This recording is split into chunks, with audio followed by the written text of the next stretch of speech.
On va arrêter là nos échanges et puis on va laisser la parole pour une dernière intervention au docteur Vigne qui va nous faire une conclusion de cette journée. Oui.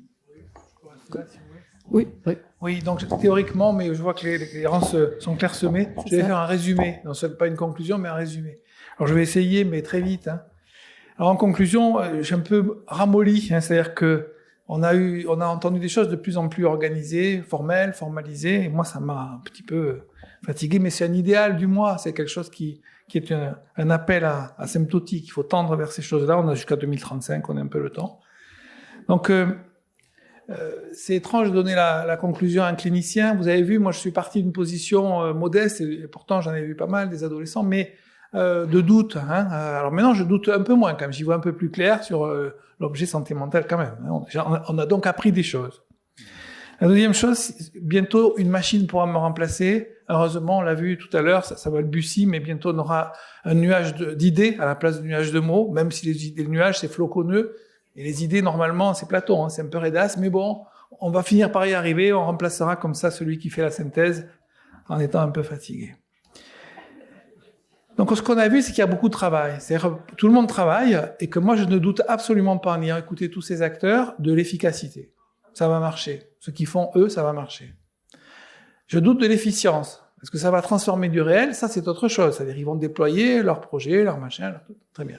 Et ça, franchement, avec l'investissement qu'on a vu là, la qualité intellectuelle, il y a beaucoup de ressorts des sciences cognitives avec leur dernière mouture, avec les émotions. D'accord, mais n'empêche que on doute pas que ça. Alors, mais qu'est-ce qui transforme le pronostic pour un sujet et qu'est-ce qui transforme le pronostic pour un ensemble de sujets? Qu'est-ce qui influe réellement?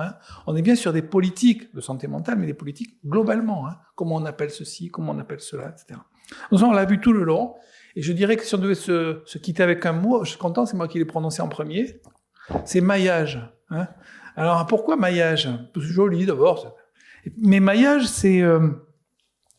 si vous voulez, il y a 3 mots, maillage en premier, puis rencontre, déjà, c'est plus aléatoire, et récit. Alors là, c'est à construire, et ça fabrique du sujet. Voilà. Le maillage, non. Le maillage, ça peut être, par exemple... tricoter, tisser des liens pas droits ensemble, pas tout droit, en biais comme ça.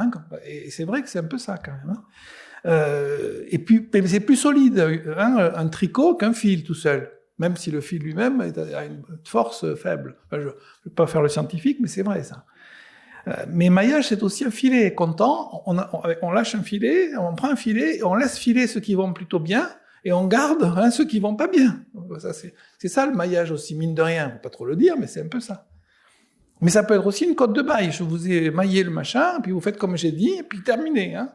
L'initiative personnelle, terminé. Planification, allez hop. Alors en France, heureusement, les Français, donc on fait des planifications, elles marchent pas comme on voudrait. Donc, pas jusqu'au bout. Voilà, donc... au-delà de mes compétences psychosociales qui faiblissent au fil de la journée, je me dis qu'est-ce qu'on a entendu. Alors, c'est les noms qui vont m'échapper, mais je les ai écrits. Donc moi, je vous ai dit un tas de trucs, j'y reviendrai pas dessus, mais c'était du doute, mais quand même une appétence pour la rencontre des gens. Et puis Leslie Simac, Jean-Loup Chappert, ils ont eu et puis Alexandrine Salis, bien sûr, que je connais un peu mieux, et Madame Inca-Ruiz, ils ont eu la tâche un peu difficile de sortir des chiffres. Alors les chiffres, à vous de les critiquer. Est-ce que c'est légitime, par exemple, de coupler la Lozère et Toulouse, en faire une moyenne? Probablement pas. Peut-être il y a des médianes, mais bon. On a vu en tout cas, ils ont eu la sagesse de montrer que c'est très loco-régional. C'est pas régional, Occitanie, local, là. Les réalités s'appréhendent localement, et ça c'est très intéressant. Et les chiffres sont à interpréter de cette manière-là. Donc, qu'est-ce que j'avais noté sur les chiffres? C'était très intéressant, les indicateurs, voilà. Ils nous ont montré donc que les filles souffraient un peu plus, qu'il y a plus de là ces derniers temps, et donc ça il faut y être attentif. Et puis ils ont montré que il y a des facteurs protecteurs auxquels on pense pas mais qui sont évidents, le soutien financier des familles monoparentales, etc., etc. Et enfin ils ont ouvert vers la surveillance, une meilleure connaissance des petits. Et nous, à l'hôpital, on a vu arriver des plus petits. On a vu des enfants en grande difficulté, suicidaires, intentionnellement, à 8 ans, 9 ans ces derniers temps, alors qu'on les voyait pas. Hein. Voilà. Donc ces programmes, on en a très envie. Hein. Voilà. Ils ont envie de mixer les disciplines, on ne peut qu'être d'accord. Ensuite, on a eu Sylvie Malinowski, qui nous a parlé de la souffrance, de son travail sur la souffrance des jeunes en MDA. Donc elle a montré que c'était pas depuis toujours qu'on parle de souffrance psychique et que les termes sont importants. Elle a mis un coup de projecteur sociologique là-dessus, discutable, en disant si les jeunes ont mal à l'estomac, si les jeunes des bons milieux se plaignent de manière somatique, c'est parce qu'ils sont obligés dans ce milieu-là, il faut contrôler tout et que ça parle mieux. Peut-être, c'est une hypothèse à confronter avec d'autres. Ce sont des hypothèses de mentalisation. On peut mentaliser mal dans des bons milieux. Réfléchir bien, mais mentaliser mal. Voilà. Donc elle a parlé du langage de la souffrance et de l'émotivité qu'on a promu, qui c'est beaucoup mieux qu'avant. Moi, j'ai grandi il y a bien longtemps. L'émotivité et les sensations, si vous voulez, à la maison déjà dans la famille comme ça, et en dehors pas trop. Aujourd'hui, on a libéré ça, tant mieux, sans doute. Qu'est-ce qu'on va en faire?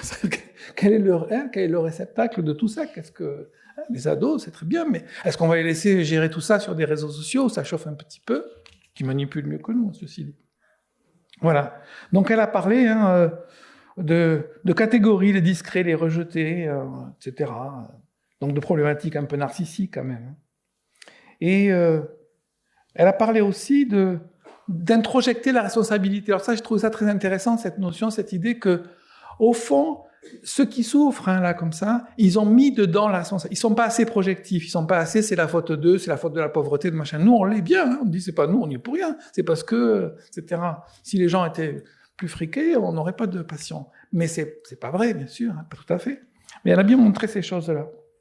La corporéisation du mal-être, et puis, ce que disaient des gens, des vieux, du siècle d'encore d'avant, qui disaient, mais quand on a un idéal du moi trop violent, qu'on a des exigences trop grandes, on souffre et on n'y arrive pas. C'est écrasant. Alors que si on a une tangente, quelque chose qui nous appelle, un idéal un peu lointain, c'est mieux. Voilà. Donc elle a retrouvé, après une tendance sociologisante la psychopathologie des jeunes gens, qui vont ensemble, bien sûr. C'est deux lectures de la même chose. Ensuite, on a vu très rapidement le travail de Madame Morand sur la crise suicidaire et le plan de sécurité. Alors j'ai écrit parce que j'aurais pas retenu. Madame Morand et Madame Schirman. Oui, Madame Morand et Madame Schirman. Madame Morand, je la connais, Madame Schirman, je la connaissais pas. Donc voilà, sur ce travail en consultado, il faut des outils en consultado. C'est pas que de la rencontre renouvelée, et donc on a bien compris que c'est très utile avec les signaux d'alarme, si j'ai bien compris, les stratégies internes d'adaptation pour moi, les stratégies d'adaptation avec des tiers, et puis les réseaux sociaux, mais au sens très large du réseau, sur qui je peux compter, les ressources professionnelles, nous éventuellement, vous, et puis la sécurisation de l'environnement. Donc on a bien compris que dans ces consultados, on a besoin sur un temps assez court de partager avec les familles, avec les ados, des manières de concevoir la crise, de lui donner une lecture, tirer un fil, quoi. Et on peut pas les tirer tous dans notre maillage là. Et ça dépasse un peu partout. On en prend un et puis on va le confronter à ces signifiants là.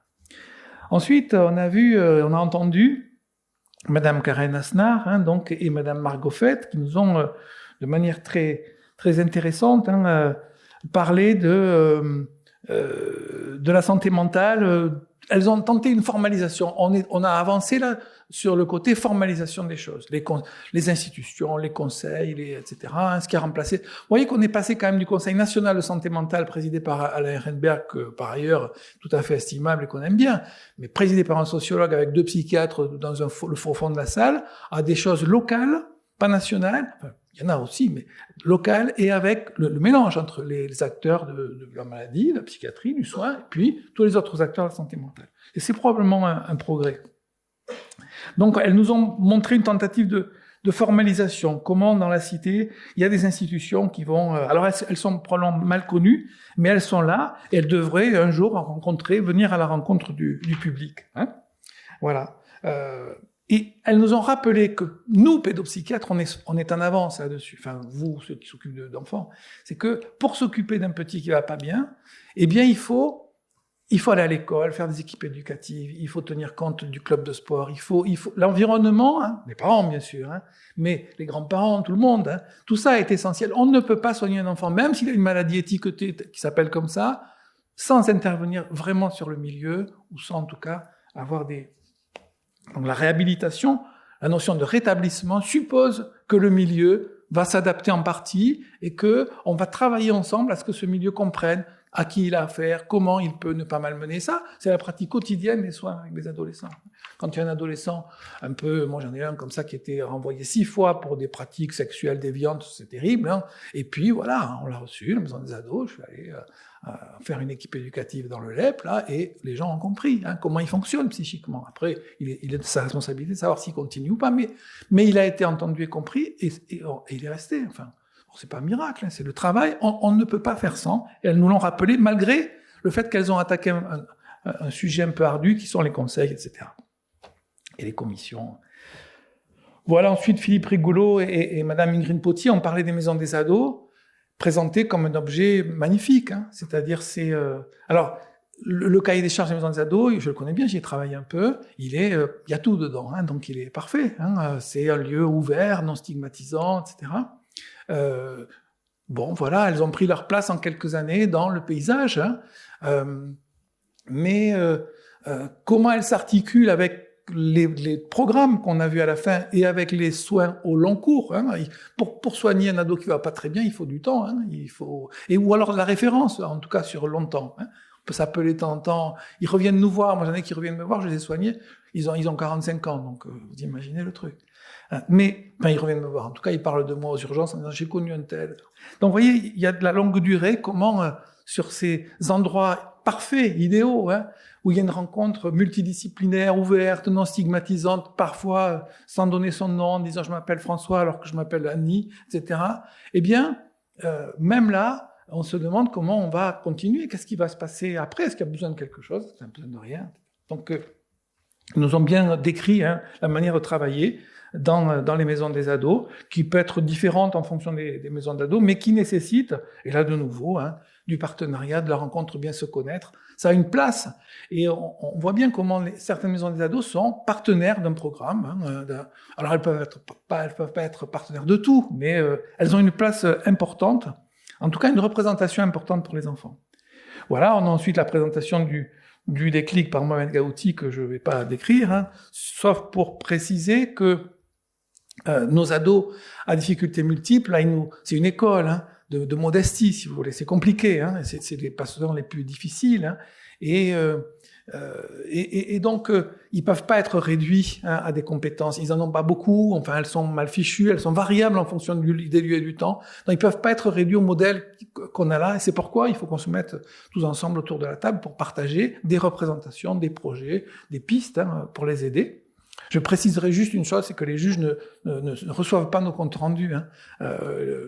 Tout au début, les juges d'enfants venaient discuter avec nous, travailler, puis on a prudemment et déontologiquement, les juges ne reçoivent pas directement le compte rendu, mais la personne qui était là et qui va être à l'audience, l'ASE, la PJJ, etc., peut tout à fait utiliser ces comptes rendus pour nourrir la réflexion du juge. Rien n'est pire que le juge, avec un référent ASE qui a remplacé celui qui n'était pas là et qui a oublié le dossier, et qui prend une décision pour un an. Hein. Ils nous disent, mais ça va, vous êtes réunis à 12, ça a duré 3 heures pour avoir une piste clinique extrêmement subtile. On sait que ça s'est produit et on l'a pas à l'audience. Mais enfin, c'est pas stupide. Hein. Voilà. Donc, le site UAPSI, voilà, tentative de formalisation, un objet solide. Hein. Le temps est venu. Hein, le temps et le travail, hein, de la FEREPSI, de l'ARS, etc. Mais des annuaires et des listings, des répertoires, il y en a eu des tentatives, des milliers, hein, enfin des centaines au moins. Mais apparemment, le temps est venu. Les outils sont là. L'idée d'avoir un annuaire intelligent, toi prenant machin, c'est possible techniquement. Et puis, pourquoi pas aujourd'hui? On peut se demander. François, il y croit, hein, il a raison. Hein, mais oui, et puis Navarro aussi.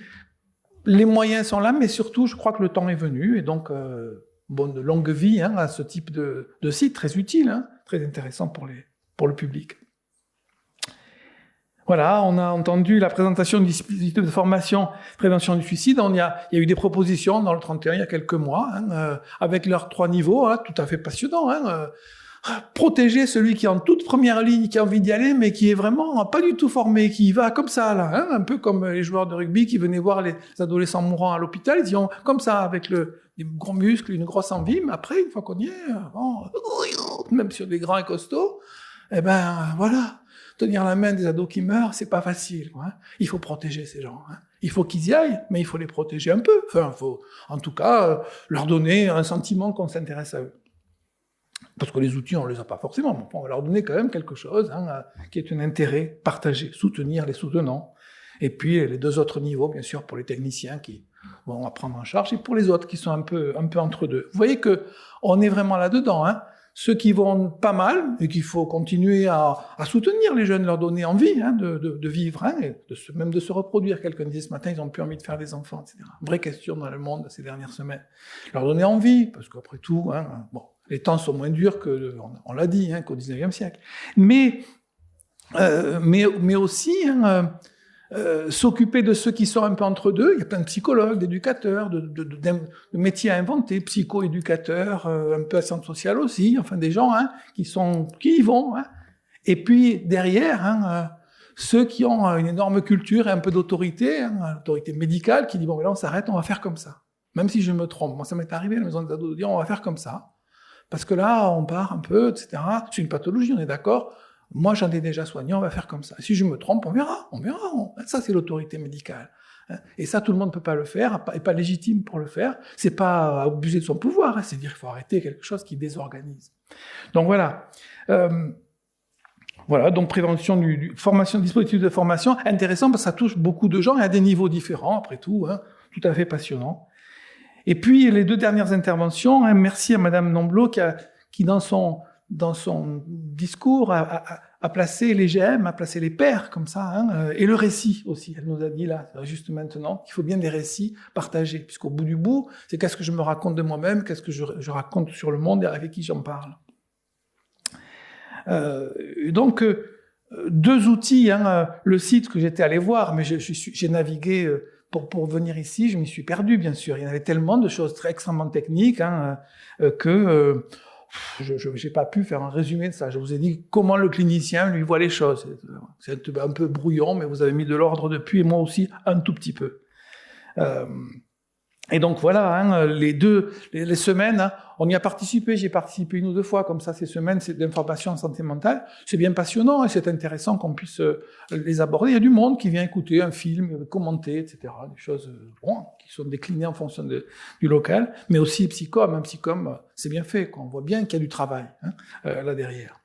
Et le dernier, Madame Béatrice Lambois, la malheureuse qui passait en dernier, qui est peut-être avec nous encore, c'est dur de passer en dernier, surtout quand on a beaucoup de choses à dire, des rubriques. Et pourtant, derrière ça, il y a une manière de conceptualiser l'action. Comment on pourrait tenter de diffuser, toucher beaucoup de monde sur des programmes de prévention.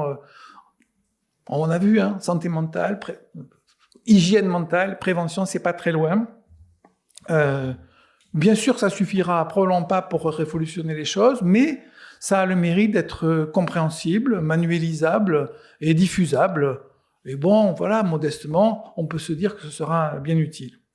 Merci de m'avoir donc organisé la pensée, de m'avoir écouté ce matin qui était un peu flou, et vivement les machines qui, elles, ne le sont pas.